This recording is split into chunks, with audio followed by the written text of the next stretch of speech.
నారా లోకేష్ పాదయాత్రలో పాల్గొన్న జూనియర్ ఎన్టీఆర్ మాత్రం ఇలా పాదయాత్రలో పాల్గొనేసరికి ఈ విషయాలు తెలుసుకున్న ప్రతి ఒక్కరు ఎంతగానో సంతోషిస్తూ ఉన్నారట. కానీ కొంతమంది ప్రతిపక్ష నాయకులందరూ కూడా యంగ్ టైగర్ జూనియర్ ఎన్టీఆర్ ఇలా నారా లోకేష్ యొక్క పాదయాత్రలో పాల్గొనడం ఏంటి, వీరిద్దరు కూడా ఇప్పుడు ఏకమైపోయారా?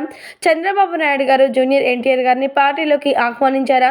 అసలు పార్టీకి ఎంట్రీ ఇవ్వనని చెప్పిన జూనియర్ ఎన్టీఆర్ ఎందుకు ఇలా పాదయాత్రలో పాల్గొన్నారు అంటూ ఎంతగానో అనుమానాస్పదంగా ఆలోచిస్తూ ఉన్నారట. మరి దీనికి సంబంధించిన పూర్తి విషయాలు ఏంటంటే, జూనియర్ ఎన్టీఆర్ రాజకీయ రంగంలోకి వస్తాను, కానీ నా సమయం సందర్భం వచ్చినప్పుడు మాత్రమే వస్తాను అని చెప్పిన విషయాలు తెలిసిందే కదా.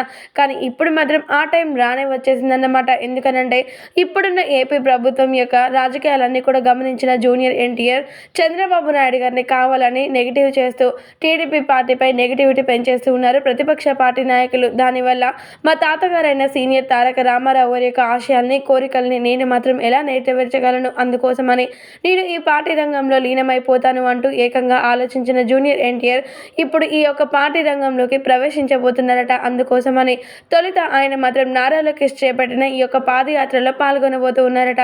మరి ఈ విషయాలు తెలుసుకున్న ప్రతి ఒక్క టీడీపీ కార్యకర్తలందరూ కూడా హ్యాపీగా ఫీల్ అయిపోతూ ఎట్టకేలకి యంగ్ టైగర్ జూనియర్ ఎన్టీఆర్ మాత్రం ఇలా పార్టీ రంగంలోకి చేరడం చాలా సంతోషకరంగా ఉంది. అది మాత్రమే కాకుండా తన తాత యొక్క ఆశయాల్ని తిను నెరవేర్చాలని మనస్ఫూర్తిగా కోరుకుంటున్నామంటూ చెప్తూ ఉన్నారట. ఏదేమైనప్పటికీ జూనియర్ ఎన్టీఆర్ ఇలా నారా లోకేష్తో కలిసి ఇంత అద్భుతంగా పాదయాత్రలో పాల్గొనడం చాలా సంతోషమని చెప్పాలి.